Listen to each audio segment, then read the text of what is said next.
So what's up wrestle fans, welcome to WrestleX bulletin. तो guys welcome है आपका wrestling updates के एक और नए वीडियो में। और रोज की तरह बिना टाइम वेस्ट किए बढ़ते हैं अपनी पहली अपडेट की तरफ। सबसे पहले बात कर लेते हैं कि रॉ पर क्या क्या मेजर चीजें हम लोगों को देखने को मिली, जिसमें सबसे पहले तो सेथ रॉलिंस विजन के साथ रॉ को किक ऑफ करते हैं और आते ही वो क्राउड को वैंकर बोलकर अपने प्रोमो की शुरुआत करते हैं, जिस पर उन्हें काफी तगड़ा रिएक्शन भी मिलता है। और इसके बाद वो एक एक करके अपने प्रोमो में विजन के बंदों की तारीफ करना स्टार्ट कर देते हैं, जिसमें वो सबसे पहले पॉल हेमन की तारीफ करते हैं और तारीफ करते करते वो पॉल हेमन के टकले पर किस कर देते हैं, जिस पर क्राउड का काफी तगड़ा रिएक्शन आता है। और उस मोमेंट पर पॉल हेमन का चेहरा देखकर ये समझ आ जाता है कि ये किस पहले से प्लान नहीं किया गया था। और फिर उसके बाद सेथ रॉलिंस ब्रॉन ब्रेकर की तरफ बढ़ते हैं और उनकी तारीफ करने के पहले सेथ उनकी मिमिक्री भी करते हैं, जिस पर क्राउड का अगेन काफी बढ़िया रिएक्शन आता है। और फिर आखिरी में वो ब्रॉन्सन रीड की तारीफ भी करते हैं कि कैसे रीड ने सेथ रॉलिंस की इंस्ट्रक्शन को फॉलो करके रोमन को हरा दिया, जिससे ब्रॉन्सन रीड अब WWE के नए ट्राइबल चीफ बन चुके हैं। जिसके बाद क्राउड ब्रॉन्सन रीड के चैंट्स लगाना भी स्टार्ट कर देता है। जिसके बाद सेथ रॉलिंस ने खुद की तारीफ करना स्टार्ट कर दिया, जिसमें सेथ ने फ्लो में ये भी बोल दिया कि उन्हें किसी की जरूरत नहीं है। और सेथ ने जब इस लाइन को बोला तब तो मुझे ऐसा लगने लगा था कि आज कुछ बवाल होने वाला है, जो आगे मेन इवेंट में आपको जानने को भी मिलेगा। फिलहाल इस प्रोमो को कट करने के बाद सभी लोग बैक स्टेज चले जाते हैं, जिसके बाद पेंटा और डोमिनिक का इंटरकॉन्टिनेंटल चैंपियनशिप के लिए मैच स्टार्ट होता है, जिसमें पहले तो पेंटा डोमिनेट कर रहे होते हैं, बट जब मामला बराबरी पर आता है तो रूसेव इस मैच में इंटरफेयर करने आ जाते हैं, जिन्हें पेंटा ने डाइव मार के मैच खराब करने से तो रोक लिया, लेकिन यहाँ पर डोमिनिक को अपनी चाल चलने का मौका मिल जाता है, जिसमें वो इस बार टाइम कीपर एरिया से वो हैमर चुरा लेते हैं, जिससे रिंग को बजाया जाता है। और फिर रिंग में वापस आकर वो अपनी चैंपियनशिप को रिंग के बीच में रख देते हैं, जिससे रेफरी डिस्ट्रैक्ट हो जाता है। और मौके का फायदा उठाकर पहले तो डोमिनिक हैमर से पेंटा के सिर पर मारते हैं, फिर हैमर को अपने जूते में फंसाकर वो 619 हिट कर देते हैं, जिसके बाद पेंटा को पिन करके डोमिनिक अपनी चैंपियनशिप को रिटेन कर लेते हैं। इसके बाद बैक स्टेज एले नाइट और सीएम पंक का सेगमेंट होता है, जिसमें वो ट्रिपल थ्रेट मैच को हाइप कर रहे होते हैं। और फिर इसके जस्ट बाद कायरी जेन और आस्का का भी बैक स्टेज सेगमेंट होता है, जिसमें कायरी को आज एक बार फिर से आस्का से थप्पड़ पड़ा है। जिसके बाद रिया रिप्ली और कायरी जेन का मैच देखने को मिलता है, जिसमें पहले आस्का इंटरफेयर करती हैं, फिर पीछे से इयो स्काई वहां पर आ जाती हैं, जिसकी वजह से रिंग साइड पर काफी चीजें देखने को मिलती है। बट आखिर में रिया रिप्ली रिपटाइड मार के इस मैच को जीत लेती हैं। लेकिन तभी आस्का इयो स्काई के ऊपर अटैक कर देती हैं, जिन्हें बचाने के लिए रिया रिप्ली भी आस्का से लड़ती हैं और वो आस्का को टेबल पर रिपटाइड मारने जाती हैं, लेकिन तभी कायरी जेन पीछे से आकर आस्का को बचा लेती हैं। और फिर मौके का फायदा उठाकर आस्का रिया को अनाउंसर टेबल पर डीडीटी मार देती हैं, जिससे रिया की हालत खराब हो जाती है, जिसे देखकर ऐसा लग रहा है कि किसी स्टिपुलेशन के साथ WWE इन लोगों का टैग टीम मैच एक बार फिर से कराने वाली है। इसके बाद रूसेव का बैक स्टेज सेगमेंट भी होता है, जिसमें पहले तो वो पेंटा को गरियाते हैं और फिर कहते हैं कि वो अगले हफ्ते डोमिनिक के साथ मैच करने वाले हैं इंटरकॉन्टिनेंटल चैंपियनशिप के लिए। जिसके बाद जिमी ऊसो और जे ऊसो को भी लॉकर रूम में दिखाया जाता है, जिसमें जे ऊसो जिमी ऊसो को अपने काम से मतलब रखने के लिए बोलते हैं।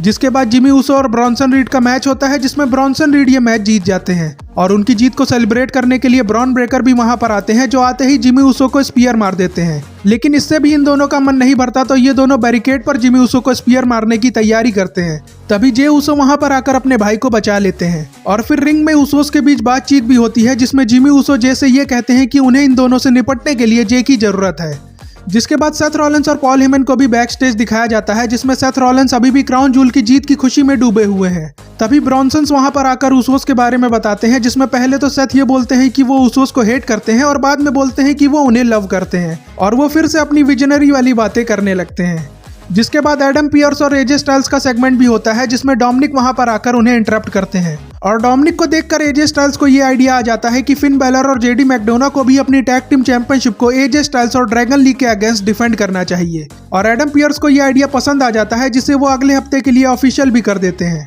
और इस खबर को फिन बैलर तक पहुंचाने का जिम्मा दिया जाता है डोमिनिक मिस्टीरियो को, जिसके बाद उनके चेहरे का रिएक्शन देखने लायक था। और इस सेगमेंट के पहले बेली, लायरा वल्कीरिया, राकेल और रॉक्सेन का भी टैग टीम मैच होता है, जिसमें लायरा बेली को थप्पड़ मार देती है, जिसके बाद बेली के अंदर का जानवर जाग जाता है और वो अकेले ही इस मैच को अपनी टीम के लिए जीत लेती है। जिसके बाद स्टेफनी वाकेर और रॉक्सेन के बीच बैक स्टेज बहस भी देखने को मिलती है, जिसे देखकर ऐसा लग रहा था कि रॉक्सेन ही स्टेफनी की अगली चैलेंजर होने वाली है। और फिर इसके बाद शो का मेन इवेंट स्टार्ट होता है, जो जे ऊसो, सीएम पंक और एले नाइट का ट्रिपल थ्रेट मैच था, जिसका विनर सेथ रॉलिंस को चैलेंज करने वाला है वर्ल्ड हेवीवेट चैंपियनशिप के लिए। जो एक कमाल का मैच था, जिसमें सीएम पंक, जे ऊसो और एले नाइट सब ने अपने सिग्नेचर और फिनिशर को हिट किया। और इस मैच की एंडिंग में सीएम पंक जे ऊसो को जीटीएस मार के पिन कर देते हैं और वो अपनी विक्ट्री को सेलिब्रेट कर ही रहे होते हैं, तभी सेथ रॉलिंस का थीम सॉन्ग प्ले होता है और वो विजन के साथ वहां पर आ जाते हैं, जिसमें सबसे पहले तो ब्रॉन ब्रेकर, एले नाइट और जे ऊसो को स्पीयर मार के किनारे कर देते हैं और फिर ये लोग सीएम पंक को भी सुनामी हिट कर देते हैं, जिसके बाद सेथ रॉलिंस सीएम पंक के ऊपर खड़े होकर ये बोलते हैं कि सीएम पंक कभी भी वर्ल्ड चैंपियन नहीं बन पाएंगे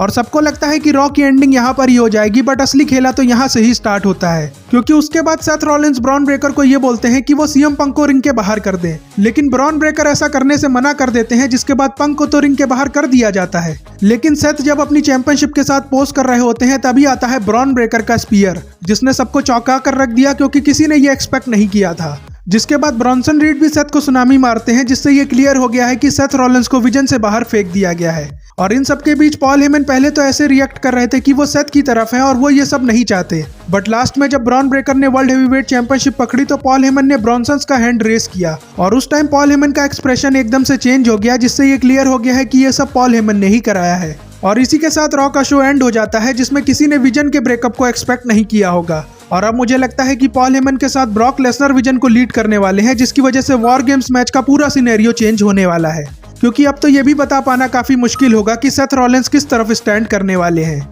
जिसकी वजह से सर्वाइवर सीरीज तक ही नहीं बल्कि रेसलमेनिया तक की पूरी स्टोरी लाइन चेंज होने वाली है।